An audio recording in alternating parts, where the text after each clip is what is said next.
নমস্কার, কেমন আছো সবাই?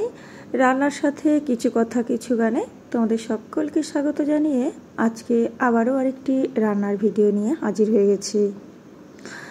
কাছে দূরে দেশ এবং দেশের বাইরে যে যেখান থেকে আমার ভিডিওটি দেখছো সকলকে জানাই অসংখ্য ধন্যবাদ এবং বুক ভরা ভালোবাসা। আজকে আমি একটা মাছের রেসিপি তৈরি করব। তার জন্য এখানে নিয়ে নিয়েছি 700 গ্রামের মতো ভোলা মাছ। মাছটাকে ভালো করে কেটে ধুয়ে নুন হলুদ মাখিয়ে রেখে দিলাম। অপরদিকে একটা শিলনোড়াতে কিছুটা লঙ্কা, আদা আর গোটা জিরে বেটে নিচ্ছি। তোমরা চাইলে এই মশলাটা মিক্সচার মেশিনে দিয়েও পেস্ট করে নিতে পারো। আমি ভাবলাম এটি শিলনোড়াতেই পেস্ট করা যাক। শিলনোড়াতে মশলা বাটলে কি হয় বন্ধুরা, রান্নার টেস্ট কিন্তু দ্বিগুণ হয়ে যায়। যাই হোক, তার জন্য আমি এই মশলাটা শিলপাটাতে তৈরি করে নিলাম। দেখো, এবারে কড়াইটা ভালো করে গরম করে নিয়ে তাতে একটু তেল দিয়ে দিয়েছি। আর এই মাছটা আমি ভাজা করছি সর্ষের তেলে। তোমরা চাইলে রিফাইন্ড অয়েলেও ভেজে নিতে পারো, এতে স্বাদের কোনো হেরফের হবে না। তো দেখো, মাছটা এক বাজ দিয়ে আমি ভেজে তুলে নিলাম। অপর দিকে আর এক বাজ মাছ আমি ভেজে তুলে নিচ্ছি। এই মাছটা কিন্তু খেতে নরম, কাটাও এমন বেশি হয় না, একটাই কাটা থাকে এবং যদি ছোট ছোট কাটা থাকে সেই কাটাগুলো কিন্তু শক্ত হয় না, অন্যান্য মাছের তুলনায় কাটাটা নরমই হয়।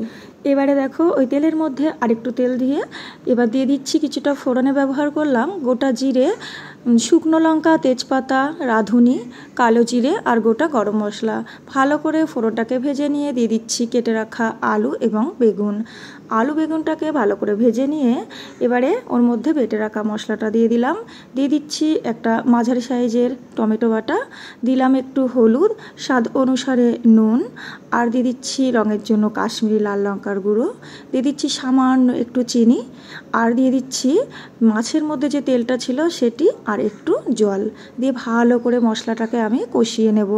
চিনিটা কেন দিলাম বলো তো বন্ধুরা, টেস্টটা ব্যালেন্স হবে তার জন্য। মশলা কষাতে কষাতে আলুটা দেখো ভালোভাবে সিদ্ধ হয়ে গেছে। এবারে একটুখানি জল দিয়ে দিচ্ছি। মশলাটা যেহেতু ভালোভাবে কষাতে কষাতেই আমার আলু বেগুনটা সিদ্ধ হয়ে গেছে, তার জন্য কিন্তু এমন বেশি জল আমি দিইনি। ভালোভাবে ফুটে ওঠা পর্যন্ত আমি অপেক্ষা করেছি, তারপরে মাছগুলো দিয়ে দিয়েছি। মাছগুলো বেশিক্ষণ আগে দিলে কিন্তু খুঁজে পাওয়া যাবে না, নামানোর একটুখানি আগে দিতে হবে। এবারে দেখো, ভেজে রাখা মশলা দিয়ে ভালো করে আমি এই তরকারির সাথে মিশিয়ে নিলাম। আর এখানে ভাজা মশলার মধ্যে আছে গোটা জিরে আর গোটা ধনে, ভালো করে শুকনো খোলায় ভেজে আমি গুঁড়ো করে নিয়েছিলাম।